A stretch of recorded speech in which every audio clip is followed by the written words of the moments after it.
Gente, coisa mais linda da vida. Olha isso, gente. Agora eu entendo. Agora eu entendo. Ai, Senhor! Olha isso. Valeu meu esforço. Valeu, Deus.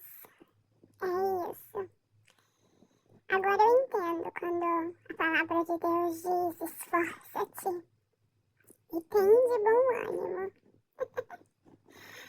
Esforça-te, seja forte e corajosa. Diz a palavra do Senhor. Agora eu entendo. Fazendo os enfrentamentos, hein, meu povo? Você já enfrentou os seus limites? É isso. Não foca.